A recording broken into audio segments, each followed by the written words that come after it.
योग कुंडलिनी उपनिषद प्रस्तुतकर्ता स्वयं प्रकाश शर्मा। उपनिषद का आरंभ हम प्रार्थना से करते हैं। हे परम ब्रह्म परमात्मा, मेरे और मेरे आचार्य की, हम दोनों की साथ साथ रक्षा करो। हम दोनों का साथ साथ पालन पोषण करो। हम दोनों साथ साथ बड़ी शक्ति से अपना काम किया करें। हमारा किया हुआ अध्ययन हमेशा ज़ोरदार और असरदार हो। हम आपस में कभी भी झगड़ा ना करें। हम किसी से कभी भी द्वेष ना करें। ओम शांति शांति शांति ओम। योग कुंडलिनी उपनिषद कृष्ण यजुर्वेद से संबंध रखता है। मुक्तिका उपनिषद में दी गई 108 उपनिषदों की सूची में यह उपनिषद क्रम संख्या 86 पर आता है। उपनिषद प्राणायाम इत्यादि द्वारा कुंडलिनी को जागृत करने के बारे में बताता है। इसमें कुल मिलाकर 3 अध्याय हैं। सुविधा के लिए उपनिषद को 4 भागों में प्रस्तुत किया गया है। इस अपलोड को तैयार करने के लिए उपनिषद के हिंदी अनुवाद का प्रयोग किया गया है, जो 3 पुस्तक श्रृंखला 108 उपनिषद के साधना खंड से लिया गया है। इस श्रृंखला के संपादक हैं श्री राम शर्मा और भगवती देवी शर्मा। उपनिषद, यह बात अच्छी तरह जान लेनी चाहिए कि चित्त की जो चंचलता है, उस चंचलता के 2 कारण होते हैं। एक तो है वासना या पूर्व जन्मों के अर्जित संस्कार, और दूसरा है प्राण या वायु। इन दोनों में से यदि किसी एक पर भी नियंत्रण कर लिया जाता है, तब दोनों पर नियंत्रण हो जाता है। इन दोनों में से पहले प्राण या वायु पर विजय प्राप्त करनी चाहिए, उस पर नियंत्रण कर लेना चाहिए। प्राण या वायु पर नियंत्रण करने के 3 साधन हैं, जो हैं मिताहार, आसन तथा शक्ति चालिनी मुद्रा का अभ्यास। अब हे गौतम, एक एक करके इन तीनों के बारे में बताया जाता है। सबसे पहले आता है मित आहार।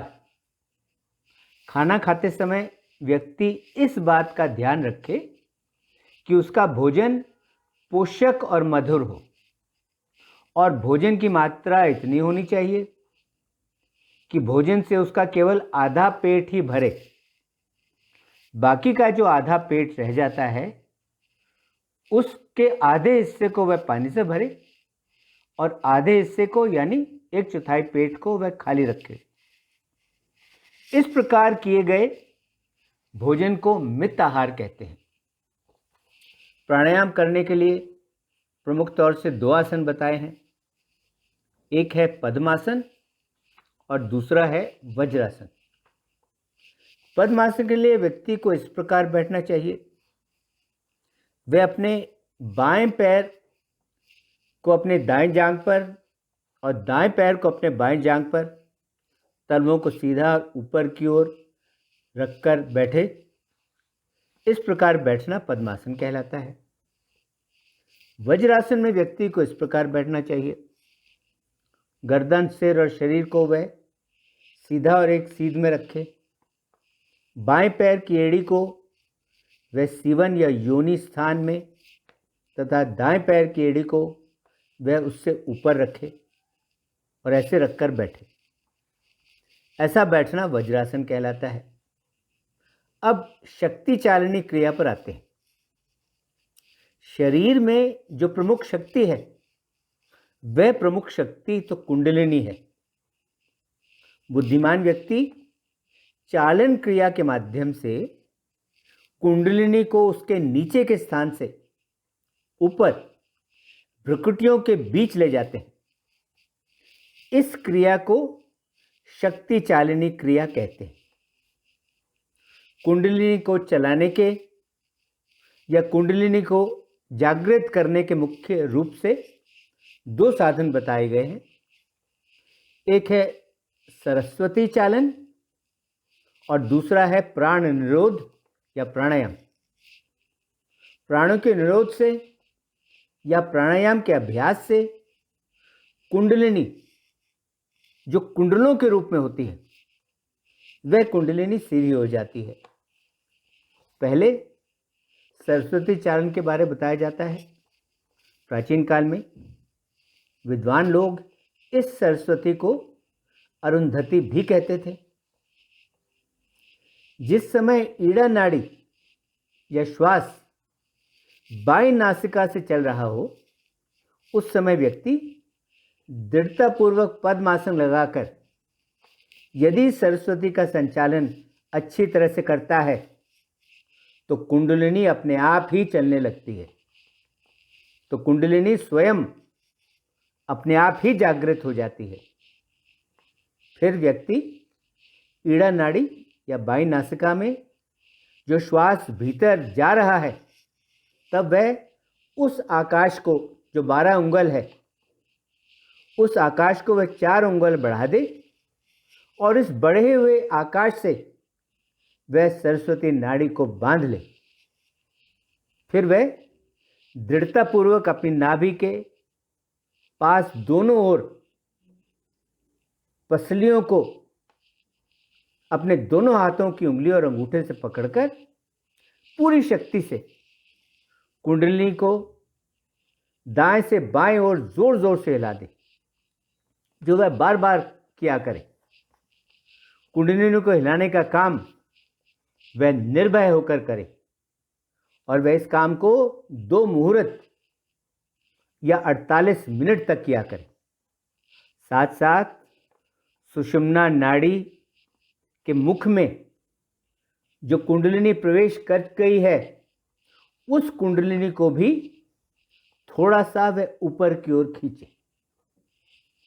इस तरह से सरस्वती चालन के माध्यम से कुंडलिनी सुषुम्ना नाड़ी के मुख में प्रवेश करके ऊपर की ओर जाने वाली हो जाती है। इसके साथ ही प्राण भी अपना स्थान छोड़कर सुषुम्ना में चलने लगता है। कंठ को संकुचित करने के सहित पेट को ऊपर की ओर खींचकर इस सरस्वती चालन से वायु ऊपर जाने वाली होकर छाती के स्थान से भी ऊपर चली जाती है। सरस्वती चालन करते समय दाहिना नासिका द्वारा रेचक करते हुए कंठ को सिकोड़ने से वायु छाती के स्थान से ऊपर की ओर चली जाती है।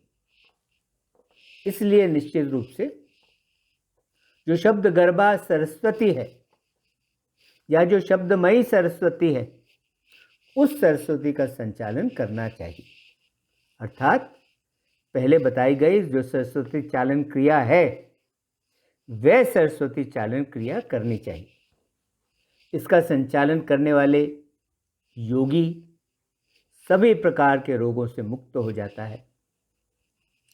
इस शक्ति चालन क्रिया से जलोदर, गुल्म, प्लीहा तथा पेट के समस्त रोग निश्चित ही समाप्त हो जाते हैं। अब प्राणों का निरोध कैसे किया जाता है, प्राणायाम कैसे किया जाता है, उस पर आते हैं। शरीर में चलने वाली वायु को ही प्राण कहते हैं। उस वायु को जब प्राणायाम के द्वारा स्थिर कर दिया जाता है, तब उसे कुंभक कहते हैं। कुंभक 2 प्रकार का बताया गया है। एक है सहित कुंभक और दूसरा है केवल कुंभक। सहित कुंभक का अभ्यास व्यक्ति को तब तक करते रहना चाहिए जब तक उसे केवल कुंभक की सिद्धि न हो जाए। कुंभक के 4 भेद होते हैं जो सहित कुंभक कहलाते हैं, और ये 4 भेद हैं सूर्य भेदन, उज्जयी, शीतली और भस्त्रिका।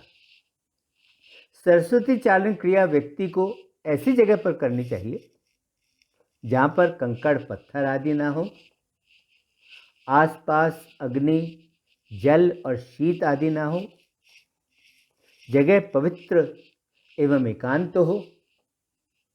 वहाँ पर व्यक्ति अपना आसन बिछाए, जो आसन ना तो बहुत ऊंचा हो और ना ही बहुत नीचा हो। फिर उस आसन पर वह बद्ध पद्मासन लगाकर बैठे और सरस्वती चालन क्रिया करे। व्यक्ति दाहिनी नासिका का प्रयोग करता हुआ बाहरी वायु को श्वास द्वारा भीतर खींचे। पर्याप्त मात्रा में वह अपने पेट को उस वायु से भरे। उसके बाद बाईं नासिका या ईड़ा नाड़ी द्वारा वह रेचन करके श्वास को बाहर निकाले। कपाल शोधन क्रिया में भी धीरे धीरे वायु का रेचन करना चाहिए, यानी वायु को बाहर निकालना चाहिए। ऐसा करने से चारों तरह के वायु दोष तथा पेट के कीड़े नष्ट हो जाते हैं। इस क्रिया का नाम सूर्य भेदन क्रिया है और व्यक्ति को इस क्रिया का निरंतर अभ्यास करते रहना चाहिए। अब उज्जयी प्राणायाम का वर्णन किया जाता है। मुंह को बंद रखते हुए दोनों नासिकाओं से व्यक्ति वायु को भीतर इस प्रकार से खींचे कि श्वास लेने की आवाज आए, यानी व्यक्ति ध्वनि के साथ श्वास को भीतर खींचे। ऐसे खींचे हुए श्वास से व्यक्ति हृदय तथा कंठ तक वायु को भर ले। फिर पहले की तरह कुंभक करके बाईं नासिका से श्वास को वह बाहर निकाले। इस क्रिया के करने से सिर की गर्मी और गले का कफ या बलगम दोनों दूर हो जाते हैं। व्यक्ति की पाचन शक्ति बढ़ जाती है। नाड़ी जलोदर तथा धातु रोग भी समाप्त हो जाते हैं। उज्जयी नाम के कुंभक व्यक्ति स्थिर रहकर कर सकता है या फिर इसे वह चलते फिरते भी कर सकता है। अब शीतली प्राणायाम पर आते हैं। शीतली प्राणायाम में जीभ के द्वारा वायु को भीतर खींचा जाता है। पहले की तरह कुंभक किया जाता है और नाक से वायु को धीरे धीरे बाहर निकाला जाता है। इस क्रिया के करने से प्लीहा, गुल्म, पित्त, तृषा आदि रोगों का नाश हो जाता है। अब भस्त्रिका प्राणायाम पर आते हैं। भस्त्रिका प्राणायाम के लिए व्यक्ति पद्मासन में बैठे, शरीर को गर्दन सहित वह सीधा रखे। सबसे पहले वह मुंह बंद करके नाक के द्वारा वायु को बाहर निकाले। फिर तेजी से वायु को वह भीतर खींचे। व्यक्ति को वायु को इस तरह तेजी से खींचे कि वायु का स्पर्श उसके कंठ, उसके तालु, उसके सिर तथा उसके हृदय, इन सब को मालूम होना चाहिए। फिर वह खींचे हुए श्वास को बाहर निकाले और पुनः श्वास को भीतर खींचे। जिस तरह लोहार की धोकनी में वायु भरकर उसे वेग से बाहर निकाला जाता है, ठीक उसी प्रकार लोहार की धोकनी की तरह व्यक्ति वायु को खींचे और बाहर निकाले। व्यक्ति को इस प्रकार शरीर में वायु को सावधानी से चलाना चाहिए। यदि ऐसा करने से व्यक्ति को थकान महसूस होती है, तब वह दाहिनी नासिका से श्वास को बाहर निकाले। भस्त्रिका के ऐसे अभ्यास से कंठ की जलन मिटती है तथा व्यक्ति की पाचन शक्ति बढ़ती है। यह प्राणायाम सुख देने वाला है, यह पुण्यकारी है। यह प्राणायाम पापों का नाश करता है तथा यह कुंडलिनी को जगाने का काम करता है और सुषुम्ना नाड़ी के मुख पर बलगम या कफ आदि जो होते हैं, जो उसके मार्ग में बाधक हैं, जो उसका मार्ग रोके रहते हैं, भस्त्रिका प्राणायाम के अभ्यास से वह बलगम, वह कफ का भी नाश हो जाता है, उस कफ का भी नाश हो जाता है, जिससे सुषुम्ना नाड़ी का मुख खुल जाता है। साथ साथ सत, रज तथा तम, इन तीनों गुणों से उत्पन्न जो 3 ग्रंथियां हैं, जो 3 गांठें हैं, वे तीनों ग्रंथियां, वे तीनों गांठें भी भस्त्रिका के इस अभ्यास से काट दी जाती हैं। इसलिए व्यक्ति को विशेष रूप से इस भस्त्रिका प्राणायाम का अभ्यास करना चाहिए।